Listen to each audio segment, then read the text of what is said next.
আসসালামু আলাইকুম ওয়া রাহমাতুল্লাহি ওয়া বারাকাতুহু।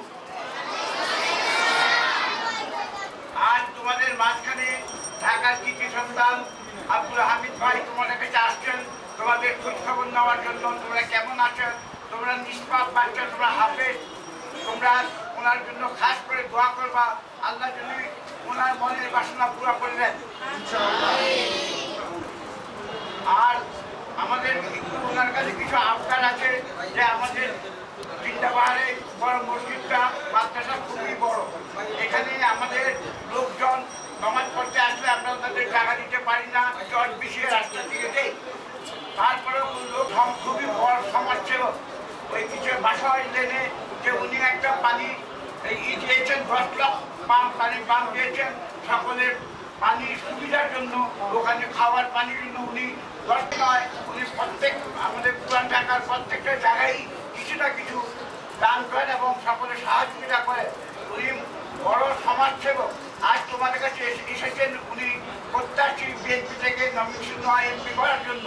তোমরা খাস করে দোয়া করবা আল্লাহ যেন ওনার মনের বাসনা পুরা করে দেয়।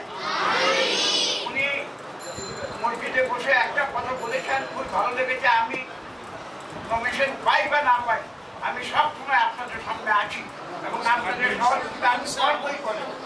ওনার কাছে আমাদের এই আবদার, আমাদের এত বড় মসজিদ, এত পুরান পরে এত বড় মাদ্রাসা খুব সংকীর্ণ অবস্থায় আছে।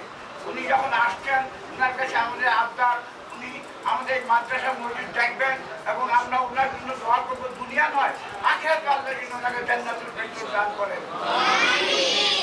হামিদিয়া মাদ্রাসা, এখানে যে মুরব্বীরা আছেন এবং ওস্তাদজিরা আছেন, হাফেজরা আছেন এবং কোরআনের পাখিরা আছেন, সবাইকে আসসালামু আলাইকুম। কোরআনের পাখিদেরকে দেখলে আমার মন ভরে যায়। আমি মাদ্রাসা মসজিদের প্রতি অনেক দুর্বল। আমি দিনের রাস্তায় চলি, আলেম সমাজকে সম্মান করে চলি। আমি মনে করি তোমাদের এই মাদ্রাসা মসজিদের যে কোনো সহযোগিতা যদি আমার লাগে আমি অবশ্যই করব। আর বিশেষ করে আমি এই কয়েকটা র্যাক যে অবস্থা, আমি এইগুলা আজিম ভাইরে বলবো আমার এই অফিসে একটু যোগাযোগ করতে। এই র্যাকগুলো অতি জরুরি চেঞ্জ করা দরকার, কারণ যে কোনো সময় করে যেতে পারে। এখানে আমাদের দামের বই, সবচেয়ে বড় কথা আমাদের কোরআন শরীফ এখানে রাখা আছে। এই বইগুলো যদি কেস কোনো কারণে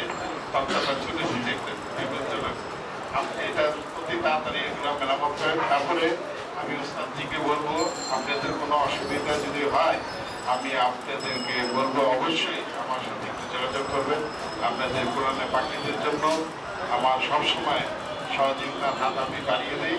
আমার সাথে আলাপ থেকে আপনি বুঝতে পারবেন আমি করবো না। সামনে আপনাদের মসজিদে কিছু সমস্যা আছে, ওই মসজিদের ব্যাপারটাও একটু সময় লাগবে। ইনশাআল্লাহ এটা আমি সমাধান করে দিতে পারবো, আমার বিশ্বাস। আপনারা সবাই আমার জন্য দোয়া করবেন, আমি আপনাদের জন্য দোয়া করি। আমার মা বাবার জন্য দোয়া করবেন, দেশনায়ক তারেক রহমান এবং খালেদা জিয়া তাদের জন্য দোয়া করবেন, আমাদের বিএনপি পরিবারের জন্য দোয়া করবেন, আমরা যেন সবাই ভালো থাকতে পারি। এই দোয়া চেয়ে আমি এখানে আমার কথা শেষ করছি। আল্লাহ হাফেজ, আসসালামু আলাইকুম।